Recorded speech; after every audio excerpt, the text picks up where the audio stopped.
महामानव विश्वभूषण डॉक्टर बाबासाहेब आंबेडकर यांचा जन्मदिन या निमित्ताने आजचा दिनविशेष समर्पित आहे त्या महामानवाला, ज्यांनी अंधकारमय समाजाला विचाराचा प्रकाश दिला, ज्यांच्या लेखणीने भारताच्या लोकशाहीचा पाया रचला आणि ज्यांनी मानवतेला समानतेचा अर्थ दिला. ते म्हणजे भारतरत्न, संविधानाचे शिल्पकार, मानवतेचे प्रणेते डॉक्टर बाबासाहेब आंबेडकर. 14 एप्रिल हा दिवस केवळ एका महापुरुषाचा जन्मदिन नाही, तर तो सामाजिक न्याय, स्वातंत्र्य आणि बंधुतेच्या नव्या युगाचा प्रारंभ आहे. या निमित्ताने ऐकूया प्राचार्य डॉक्टर श्रीकांत गायकवाड यांचे प्रेरणादायी विचार मंथन. मी प्राचार्य डॉक्टर श्रीकांत गायकवाड डॉक्टर बाबासाहेब आंबेडकर जयंतीच्या निमित्ताने आपल्या समवेत उपस्थित आहे. आज आपण एका अशा महामानवाची जयंती साजरी करत आहोत, ज्यांनी भारताच्या सामाजिक, आर्थिक, धार्मिक, राजकीय आणि शैक्षणिक क्षेत्रात क्रांती घडवून आणली आणि आधुनिक भारताचा पाया रचला. ते भारतरत्न, संविधानाचे शिल्पकार, मानवतेचे प्रणेते डॉक्टर भीमराव रामजी आंबेडकर.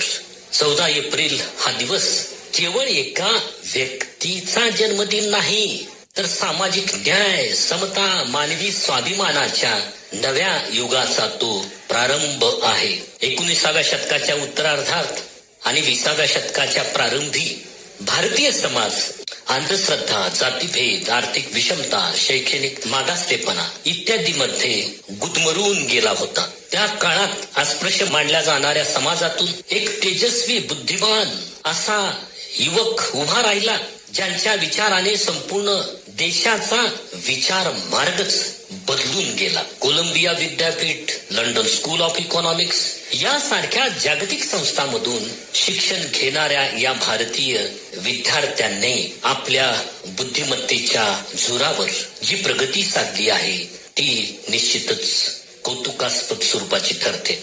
त्यांनी सांगितले होते, शिक्षण हेच मनुष्याला खऱ्या अर्थाने स्वातंत्र्य देणारे साधन आहे. ज्ञानाच्या बळावर त्यांनी जगातील सर्वात मोठ्या लोकशाहीचा आराखडा तयार केला. गरीब समाजातील मुलापर्यंत शिक्षण पोहोचले पाहिजे म्हणून बहिष्कृत हितकांनी सभेची स्थापना केली. शिक्षणाला सामाजिक क्रांतीचे माध्यम बनवले. त्यांचा सर्वात मोठा संघर्ष होता तो सामाजिक समतेचा. त्यांनी मनुष्याला मनुष्य म्हणून जगण्याचा अधिकार मिळवून देण्यासाठी आयुष्यभर अहोरात्र कार्य केले. महाडच्या 14 तळ्याचा सत्याग्रह, नाशिकच्या काळाराम मंदिर प्रवेशाचा सत्याग्रह यामधून त्यांनी समतेचा नवा मार्ग उभा केला. त्यांच्या विचारामध्ये स्वातंत्र्य, समता, बंधुता ही केवळ घोषवाक्य नव्हती, तर समाज जीवनाचे ते मूलमंत्र होते. त्यांना वाटले की समाजाचे पुनरुज्जीवन केवळ कायद्याने नव्हे तर नैतिक परिवर्तनाने शक्य आहे. त्यामुळे त्यांनी मानवतेला केंद्रस्थानी ठेवून लोकशाहीचा पाया रचला. धर्माच्या बाबतीतही बाबासाहेबांचा दृष्टिकोन अत्यंत विवेकनिष्ठ स्वरूपाचा होता. त्यांनी धर्माला मनुष्याच्या नैतिक उन्नतीचे साधन मानले. समाजातील अन्यायकारक रूढीपासून मुक्त होण्यासाठी त्यांनी बौद्ध धम्म स्वीकारला, कारण हा धम्म करुणा, समता, विवेकावर आधारित आहे. 14 ऑक्टोबर 1956 रोजी नागपूर येथे या धम्म दीक्षेचा जो सोहळा संपन्न झाला, तो इतिहासातील सर्वात मोठे शांततामय सामाजिक परिवर्तन घडवून आणणारे होते असे म्हणता येईल. त्यांनी सांगितले होते की मी धर्म बदलतो आहे, पण माझे ध्येय माणसाला माणूस म्हणून प्रतिष्ठा प्राप्त करून देण्याचे आहे. हा संदेश आजही खऱ्या अर्थाने धर्म दृष्टिकोनाची ओळख करून देणारा ठरतो. आर्थिक क्षेत्रात ते तितकेच दूरदर्शी विचारवंत होते. त्यांनी भारताच्या आर्थिक धोरणाला सामाजिक न्यायाचा पाया दिला. दी प्रॉब्लेम ऑफ रुपी आणि स्टेट अँड मायनॉरिटीज या त्यांच्या ग्रंथांनी भारतीय आर्थिक विचारसरणीला दिशा दिली. त्यांनी भारतात रिझर्व्ह बँकेच्या स्थापनेचा पाया घातला. त्यांच्या मते आर्थिक लोकशाही शिवाय राजकीय लोकशाही टिकू शकत नाही. आज आपण समावेशक विकास, गरिबी निर्मूलन आणि समान संधी याविषयी बोलतो. त्याचा गाभा बाबासाहेबांच्या अर्थविचारात दडलेला आहे. राजकारणात त्यांनी समाजाला स्वातंत्र्याचा आणि लोकशाहीचा अर्थ समजावून दिला. भारतीय संविधान निर्मितीच्या मसुदा समितीचे अध्यक्ष म्हणून त्यांनी देशाला केवळ एक कायदा नव्हे तर मानवी मूल्यावर आधारित जीवन पद्धती दिली. त्यांनी प्रत्येक घटकावर विचारपूर्वक निर्णय घेतला. समाजातील दुर्बल घटकांना समान संधी, महिलांना अधिकार, नागरिकांना अभिव्यक्ती स्वातंत्र्य या तत्वाची हमी आपल्या संविधानाने दिली आहे. त्यांनी सांगितले होते, माझे जीवन कार्य म्हणजे या भूमीवर लोकशाहीचे एक यशस्वी असे अधिष्ठान उभे करणे होय. त्यांचा विश्वास होता की लोकशाही ही केवळ राजकीय व्यवस्था नसून ती एक जीवनशैली आहे जी प्रत्येक नागरिकांच्या मनात समतेची भावना निर्माण करते. बाबासाहेबांनी स्त्री पुरुष समानतेसाठी क्रांतिकारी भूमिका घेतली. त्यांच्या मते समाजाचे मोजमाप हे स्त्रियांच्या स्थितीवरून ठरते. म्हणूनच त्यांनी संविधानात स्त्रियांना समान अधिकार दिले आणि त्यांना स्वावलंबनाचा मार्ग दाखवला. आज भारतीय स्त्री प्रत्येक क्षेत्रात सक्षमपणे उभी आहे. या मागे बाबासाहेबांचे विचार आधारभूत ठरतात.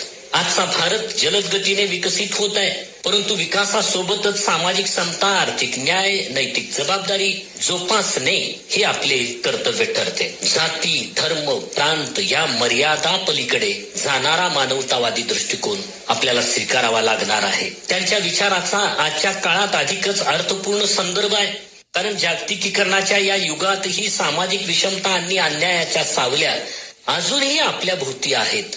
अशा वेळी बाबासाहेबांचा विचार म्हणजे नव्या भारतासाठी नैतिक दिशा आहे. डॉक्टर बाबासाहेब आंबेडकर यांचे आधुनिक भारताच्या जडणघडणीत मौलिक योगदान आहे, कारण त्यांनी भारताला नव्या सामाजिक, राजकीय आणि बौद्धिक रूपात आकार दिला.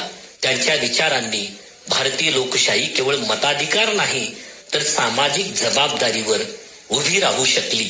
ते म्हणाले होते, शिका, संघटित व्हा, संघर्ष करा. या विचारातून सामाजिक परिवर्तनाचे संपूर्ण सूत्र निदर्शनास येते. शिक्षण म्हणजे प्रकाश, संघटन म्हणजे शक्ती आणि संघर्ष म्हणजे परिवर्तनाची चेतना. या त्रिसूत्रीवरच आधुनिक भारत उभा आहे. आज त्यांच्या जयंतीच्या निमित्ताने आपण त्यांना फक्त अभिवादन करावे एवढेच नाही, तर त्यांच्या विचारांना आपल्या कृतीत उतरवावे.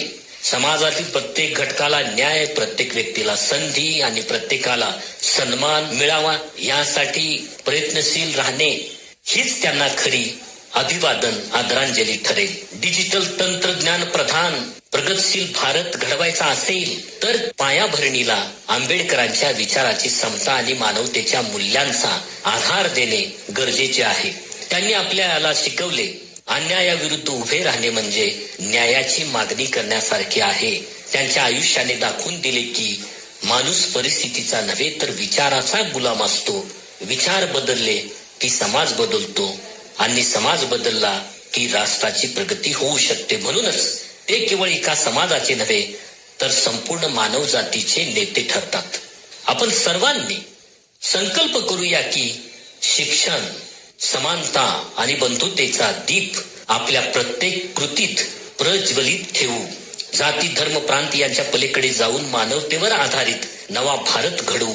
हा भारतच डॉक्टर बाबासाहेब आंबेडकरांना अभिप्रेत असणारा खरा भारत असेल हे स्पष्ट करून मी या ठिकाणी थांबतो. श्रोते हो, आत्ताच आपण